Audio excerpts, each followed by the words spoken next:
Bonjour à tous et bienvenue dans La Foi en débat. Aujourd'hui, on va parler de deux sujets qui grattent un peu, les cathos et la politique. À l'approche des élections européennes, faut-il voter, a fortiori quand on est catholique? Et si oui, voter quoi? À quoi faut-il faire attention? Est-il vrai que l'Église ne donne pas de consignes de vote alors qu'elle n'hésite pas à s'exprimer sur certains sujets? Et la question européenne en particulier, on va en débattre. Et puis, on va essayer de comprendre la question du dogme dans la foi catholique, gros mot s'il en est, dans notre monde moderne, plus à l'aise avec les termes comme le vivre ensemble par exemple, qu'avec celui du dogme de la foi catholique. Le dogme, c'est quoi? Est-ce que c'est bien nécessaire? Ne faut-il pas s'affranchir de cette certitude enfermante que pourrait être le dogme? Ce sera notre deuxième sujet. Bienvenue dans La Foi en débat. La Foi en débat, Raphaël Delacroix sur RCF Anjou.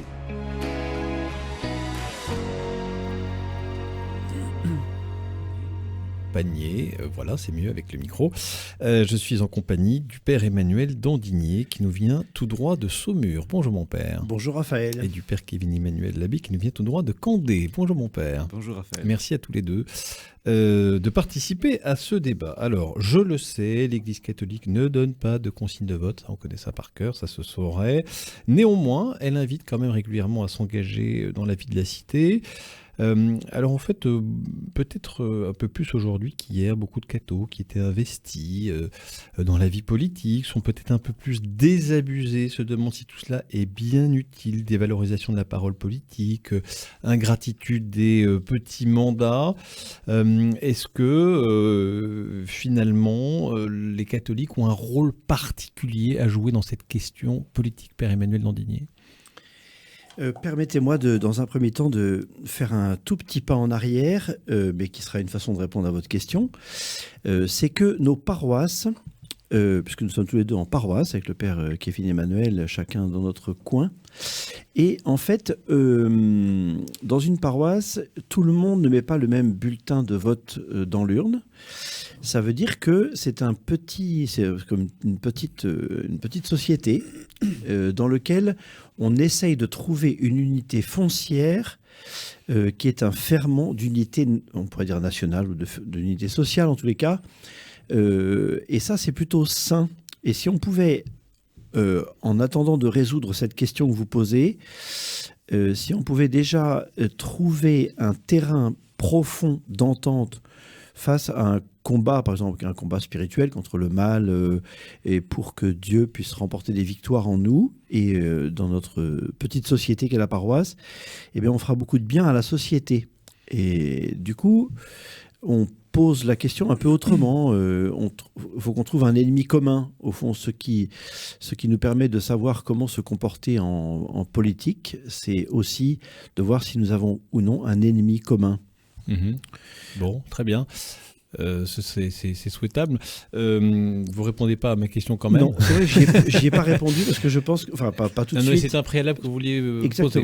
Mais dès qu'on va rentrer dans le détail, on va se rendre compte que l'ennemi commun, ça passe aussi par dans la vraie vie. Et la vraie vie, elle est faite de tout, elle est faite aussi de politique. Donc, c'est qui notre ennemi en politique? Et on peut aussi avoir un ennemi en commun dans la politique. En disant tous les chrétiens, il y a des choses sur lesquelles on ne transige pas, par exemple. Et là-dessus, ça peut nous aider à clarifier les choses. C'est ça. Et donc, là, ce que vous introduisez, consciemment ou non, c'est les points non négociables de Benoît XVI, probablement.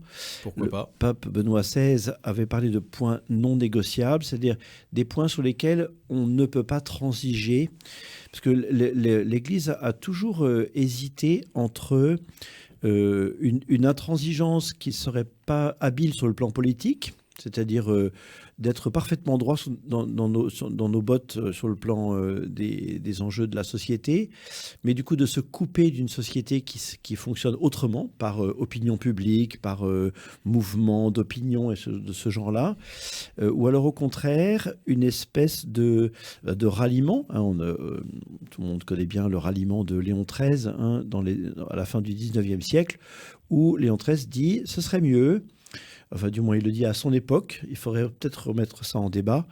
Il vaudrait mieux que les catholiques entrent en politique, entrent dans les structures politiques afin d'innerver la politique et la République, en l'occurrence, de principes chrétiens. quitte à ce qu'il y ait peut-être des alliances un peu contre nature entre nos idées et d'autres idées, voilà, pour un bien commun. Alors, bon, donc je vais mettre de côté ma première question, c'est la question de la place particulière en fait, et de l'engagement des catholiques en politique. Là, on parle déjà finalement de la couleur politique ou de la façon dont ça doit se traduire, notamment par un vote. Il y a des questions fondamentales, comme la question de l'euthanasie, on sait qu'on va y être confronté. Bon, on sait qu'il y a des partis politiques qui sont opposés, on a des partis politiques qui sont favorables. Est-ce que ça veut dire qu'il faut exclure certains partis politiques du champ de son vote parce que sur des questions de vie ou de mort, c'est le cas pour l'euthanasie, on sent qu'ils ne sont pas positionnés de la même chose, Père Kevin Emmanuel? Eh bien, on pourrait se dire qu'il faut les exclure. Le problème, c'est que si vous prenez chacun notamment des points non négociables de Benoît XVI, si on prend chacun de ces points et qu'on regarde l'intégralité des partis politiques, eh bien en fait, vous les excluez tous. Aucun ne les respecte finalement. Exactement. Ou de près ou de loin. Hein. Et donc, il faut tous les exclure. Alors après, alors c'est pas moi qui pose les questions, mais il faudrait se demander en ces cas-là, est-ce qu'il faut s'abstenir? Est-ce qu'il faut... Eh bien, c'est très bien, vous posez les questions que j'allais vous poser, parce qu'on a toujours entendu finalement, notamment la conférence des évêques de France, qui se mobilise souvent en amont des élections, disant les amis, il faut voter, un catholique s'engage dans la cité, il faut aller voter. Il y a des catholiques qui disent, écoutez, moi je suis désolé, aujourd'hui je m'y retrouve plus, pour des bonnes ou de mauvaises raisons.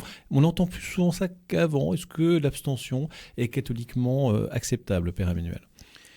Moi, je ne crois pas. Et pourtant, j'ai la même analyse que le Père Kevin Emmanuel, c'est-à-dire que, en effet, si je devais voter pour un parti politique aujourd'hui, je ne voterais plus. Parce que aucun n'est vraiment clair. Je vous annonce, vous allez pouvoir voter très bientôt pour les élections européennes. Oui, c'est ça. Et je vais le faire d'ailleurs. J'irai voter. Vous allez voter quoi? Dans un isoloir. J'irai voter dans un isoloir. En fait, j'irai voter probablement pour une raison qui s'appelle en théologie l'incarnation. C'est-à-dire que j'aimerais bien en effet que la société idéale dont je rêve soit une société entièrement tournée vers le bien commun, qui serait le ciel auquel nous allons tous concourir dans la société en se tenant la main.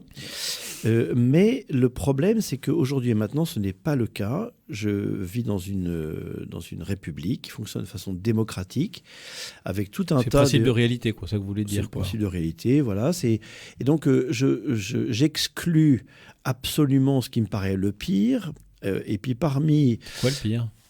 Eh bien, le pire, c'est quand il y a des positionnements dans lesquels il y a une militance, par exemple, plutôt qu'un pragmatisme en ce qui concerne l'avortement et l'euthanasie, pour prendre ces deux cas précis. C'est-à-dire que c'est différent quand un parti politique en fait un cheval de bataille ou une réalité auquel il se plie parce que c'est l'opinion publique majoritaire. Vous voyez, c'est pas tout à fait la même chose. D'accord, donc là déjà vous faites un choix là. Oui, bien sûr que je fais un choix. Oui, mais après moi, comme le disait le Père Kevin Emmanuel, ça c'est la question de l'euthanasie et de l'avortement, mais comme vous l'avez dit tout à l'heure, il n'y a pas que ça, il y a la question de l'accueil du migrant, il y a des gens qui vont dire c'est très chrétien d'accueillir plus de migrants, d'autres qui disent non, il faut préserver les valeurs de notre civilisation, pas du tout se positionner de la même façon. C'est pour ça que vous ne pouvez pas attendre de nous qu'on donne à l'antenne une consigne de vote. Non, mais je n'en attendais pas. Et que de fait, comme le disait l'abbé tout à l'heure, il y a une multitude de positions qui sont en fait qui peuvent être tout à fait honorables, prises une par une. Voilà, vous le disiez, par exemple, je sais pas, l'accueil des migrants ou autre chose. Tout est défendable? Pas tout. En conscience. Non, je pense peut-être pas tout. Tout n'est pas défendable, bien évidemment. Enfin, en tout cas, pour ce qui est des points. Comment? Tout vote, j'entends. Eh bien non, je ne pense pas. Il y a des choses qui sont... Parce qu'effectivement, il y a des partis politiques dont on voit, et je ne donnerai pas de nom, Raphaël, mais il y a des partis politiques dont on voit qu'effectivement tous les points non... ecclésial, ça. Finalement, vous dites non, on ne peut pas donner de consigne de vote. Je peux quand même vous dire qu'il y a des partis pour lesquels je ne voterai pas parce que ci, parce que là. Je ne dirai pas lesquels, donc on tourne toujours autour du pot finalement. Parce que le but, c'est d'éclairer et pas forcément d'orienter. Après, c'est à chacun, selon sa conscience et une conscience éclairée, de faire un choix. Et ça, c'est très juste. Ça. Le pape Pie XII avait fait qui a été reprise par Gaudium et Spes dans Vatican II, et ensuite dans Splendor Veritatis de Jean-Paul II, qui dit « La conscience est le sanctuaire où l'on est seul avec Dieu et où sa voix se fait entendre ». Et donc, ce serait de notre part comme un viol des consciences que de leur dire des choses tellement précises qu'ils seraient obligés d'avoir notre conscience mais la individuelle. conscience, c'est clair. Mais par contre, on éclaire les consciences. On l'éclaire notamment par des lignes jaunes, en disant que on ne peut pas être d'accord avec tout. D'ailleurs, ce qui est drôle, c'est que, vous voyez, la très prudente conférence des évêques de France, il n'y a pas longtemps, a dit une chose très très frontale sur l'euthanasie. Et donc, ça veut dire que même des gens qui sont habitués, qui sont rompus aux exercices politiques, ce qui n'est pas notre cas à notre niveau, eh bien, même eux arrivent à une confrontation frontale sur cette question de l'euthanasie, et notamment aussi sur l'institutionnalisation du droit à l'avortement. Eh bien, ça veut dire qu'il y a des moments où, en effet, on sera en opposition frontale sur des sujets, et puis d'autres où on choisira le moins pire. Mais je reviens, moi, quand même, à la question du vote. Nous sommes incarnés, donc nous vivons quelque part, on ne vit pas dans des livres ou dans des ordinateurs. Et donc, je crois qu'il faut vraiment voter. Mais par contre, on met ce qu'on veut dans le bulletin. C'est comme bien sûr. Tout est là. Père Kevin Emmanuel, c'est une question importante, parce qu'aujourd'hui, surtout à l'approche des élections européennes, c'est une question qui préoccupe un peu moins que pour les présidentielles ou les municipales. Vous dites aussi, il faut aller voter, parce qu'il y a des gens qui disent, moi, je ne vote plus, alors que je suis un catholique engagé dans ma paroisse, dans mon école, dans mon association, parce que je pense que c'est ça construire la société de demain. Moi, voter, je suis désolé, mais aujourd'hui, les politiques ont perdu toute crédibilité. Est-ce qu'un catholique peut dire ça ? Alors moi, j'irais presque plus loin, sans vouloir jeter de fatwa. Je dirais que c'est presque pécamineux de ne pas voter. Parce que c'est se désolidariser de la vie de la cité. On est viscéralement lié à chacun des autres citoyens de ce pays, et que c'est une démission. C'est-à-dire, par exemple, comme quoi ? Je vous le disais, vous pouvez t'engager dans votre école, dans votre paroisse, dans votre association, dans tout ce qui fait finalement la vraie vie de la cité, plutôt que de la vie politicienne, finalement. La vie de la cité, ça reste de la politique. Quand vous êtes engagé dans une association, dans votre école, ça reste de la politique. Ça reste de la politique quand, d'une certaine manière, même si on ne parle pas forcément de parti politique. Si je vote pas, je pêche. J'ai dit presque. Oui, enfin voilà. Ça me semblerait presque pécamineux. Non, mais c'est important, parce que moi, ça reste une quand démission. J'écoute et que je vois toutes les personnes qui sont catholiques, qui sont engagées de près ou de loin en politique, fatigue un petit peu. Voilà, fatigue un petit peu sur le sens de leur engagement. On peut entendre ça aussi. Oui, bien sûr. Mais par exemple, quand vous avez un enfant qui vous fatigue, eh bien, qu'est-ce que vous faites ? Est-ce que vous lui dites à un moment donné, tu n'es plus mon enfant ? Vous continuez à le supporter quand même. Voilà. Et vous le faites avancer. Donc, ça veut dire que si on est fatigué on pourrait dire, de l'état actuel de la République, de la démocratie, on a le droit de l'être. Là, pour le coup, c'est pas un problème. On peut râler très fort si on veut. Mais il faut râler tout en se disant, si je ne rentre pas un peu dans l'arène d'une façon ou d'une autre, eh bien, d'autres vont prendre la place. Et pour le coup, après, les catholiques vont râler en disant, vous voyez, il y a encore cette loi qui est passée, puis encore telle autre, puis après on se décourage. Et moi, je crois qu'il faut essayer et là, pour le coup, votre débat entre tous les deux était très intéressant, parce que vous avez raison de dire qu'il n'y a pas que le vote. C'est évident. Moi, si un catholique me dit « je vote plus, mais je suis rentré dans tel ou tel syndicat et qui fait avancer telle et telle chose à mon niveau », je dis c'est très bon ce que vous faites, c'est clair. Vous avez le droit d'être un peu découragé, par exemple pour les européennes, par rapport aux présidentielles ou je ne sais quoi. C'est pour ça que le presque est juste aussi, de presque pécamineux. C'est pas non plus un péché au sens strict du terme, comme un vol ou un meurtre, évidemment. Non, mais attention à ne pas se désengager. En fait, c'est ça que j'entends dans votre... c'est un peu ça l'idée. Hein.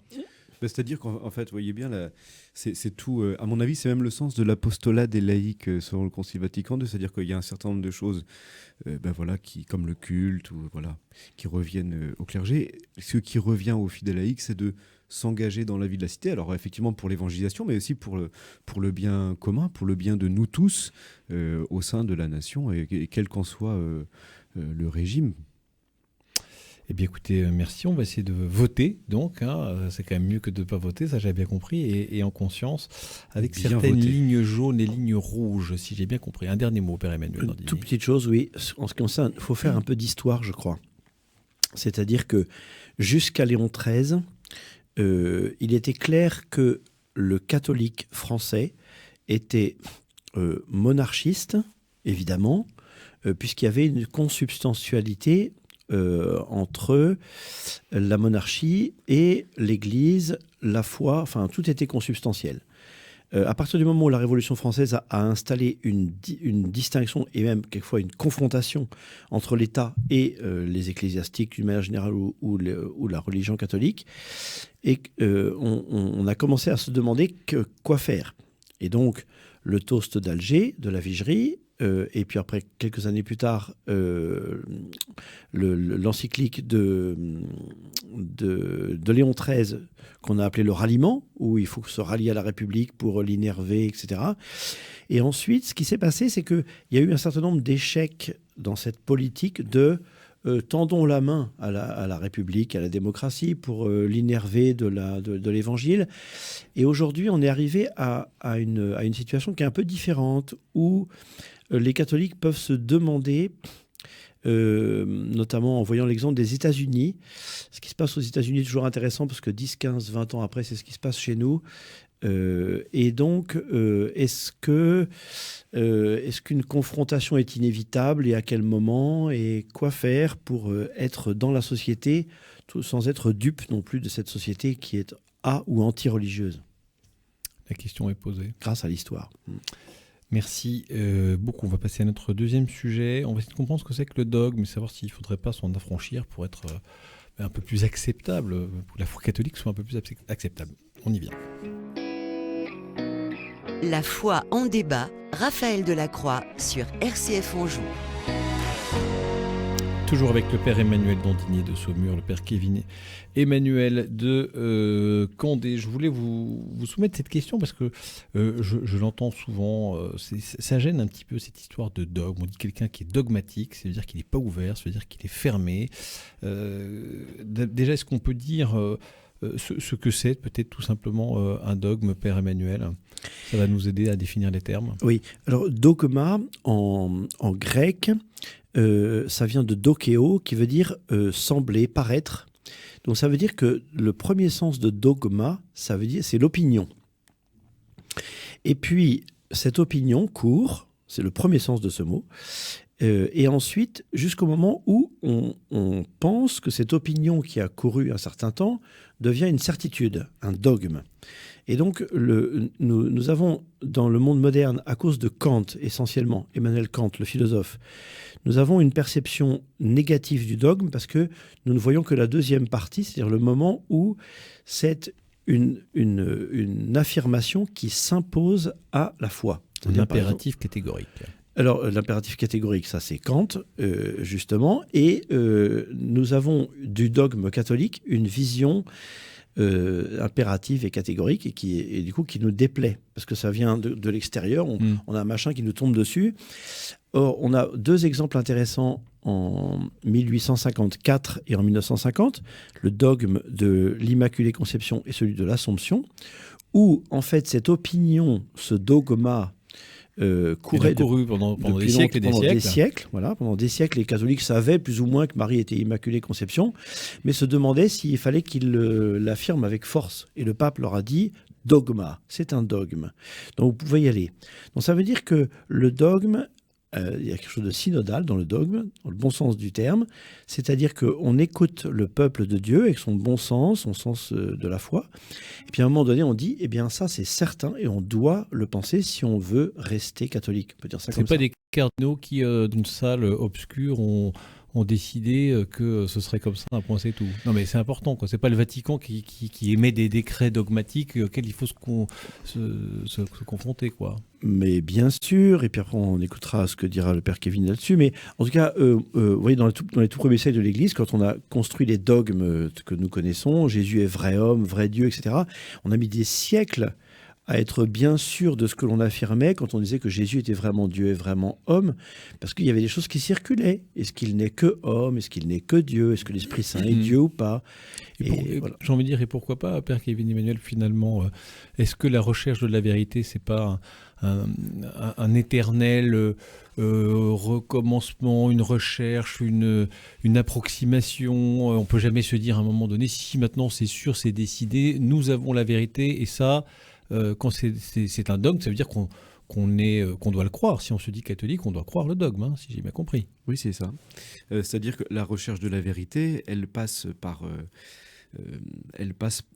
d'abord, il n'y a pas d'éternel recommencement, parce qu'il ne se passe jamais deux fois les mêmes choses dans l'histoire. Non, mais c'est une recherche permanente. C'est une recherche permanente. Et puis, ce qui a pu aider aussi parfois la recherche de la vérité, c'est l'erreur des autres. Quand j'étais au séminaire, on nous disait, à nous aussi, je sais qu'à d'autres confrères on l'a dit, vous ne serez jamais hérétique, parce que pour être hérétique, il faut être intelligent. Et donc, si vous voulez, c'est par des erreurs qui, par exemple, je ne sais pas moi, les hérésies luthériennes ou calvinistes nous ont permis de mieux comprendre la manière dont le Christ est présent dans l'Eucharistie, la transubstantiation.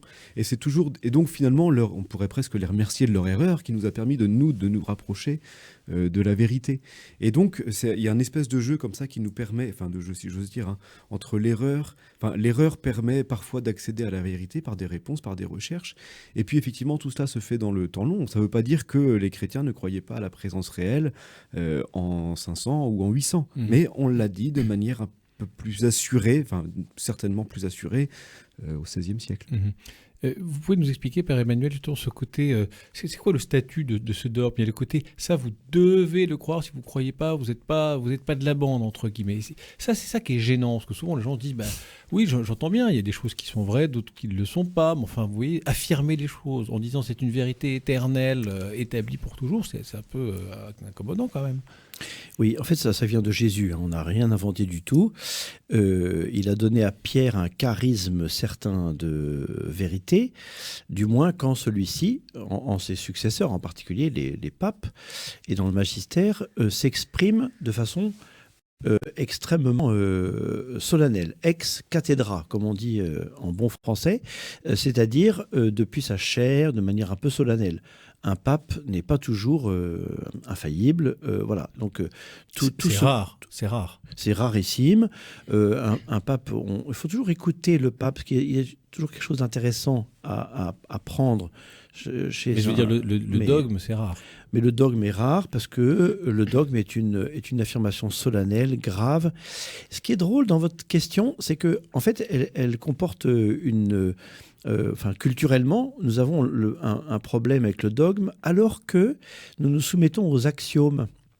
Notre société est très marquée par les mathématiques. Et donc, il y a des choses qui sont axiomatiques, on ne se rend pas compte, on adhère à tout un tas de choses en mathématiques et en physique, alors qu'on ne se rend pas compte à quel point elles sont des hypothèses qui ont été formulées à un moment ou à un autre. Il y a une espèce de consensus, on pourrait dire dogmatique, dans la physique ou dans la mathématique actuelle. Et puis, on s'aperçoit que d'un seul coup, la mécanique quantique débarque, on ne sait pas d'où elle vient. Et si on sait d'où ça vient, Père Kevin Emmanuel, finalement, c'est un peu faux ce que nous dit Père Emmanuel.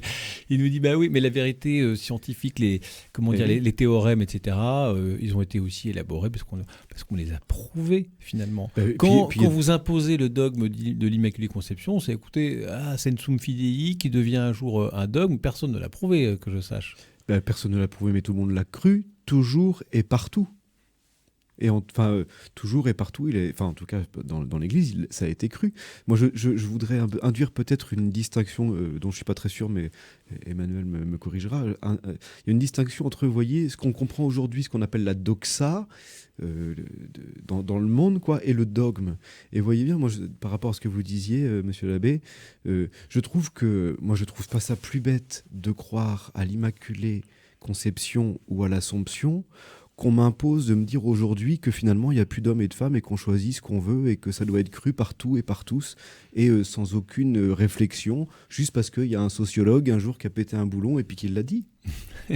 Enfin, je trouve pas ça d'accord. plus bête. Et ça, D'accord. c'est de la doxa, c'est une opinion. Oui. C'est une opinion qui est imposée par un petit groupe, qui devient une règle générale, on ne sait pas trop pourquoi. Oui, vous dire qu'il y Le a... dogme, il est cru par tous et toujours. A contrario, ce que j'entends, ce que vous dites, on véhicule beaucoup de dogmes qui sont finalement que de l'opinion, qui se sont imposés au fur et à mesure dans notre société. Mais enfin, Ce qui vient d'être mentionné, c'est plus un axiome qu'un dogme, justement. C'est-à-dire que quelqu'un a décrété ça, voilà, et tout le monde a l'air de penser qu'il faut absolument le croire, sinon on est complètement à côté de la plaque, alors que le dogme chrétien fonctionne différemment. Il fonctionne par une écoute du monde lente, très lente, trop lente peut-être. On aimerait bien peut-être que ce soit plus rapide quelquefois. pas que du monde. Du monde, du moins on écoute le monde chrétien. On écoute tous ceux qui croient en Jésus-Christ, qui ont l'expérience de Jésus-Christ. Et on lit aussi un peu l'Évangile. Et on lit beaucoup l'Évangile. Et tout dans l'Immaculée Conception et dans l'Assomption correspond à l'Évangile, au credo et à tout l'enseignement pérenne de l'Église. Donc en fait, la preuve, elle est là du point de vue catholique. Allez, merci beaucoup d'avoir réhabilité en quelques minutes la valeur et la nécessité du dogme. Merci beaucoup, Père Emmanuel Dandini. Merci beaucoup, Père Kevin Emmanuel, d'avoir participé à cette émission.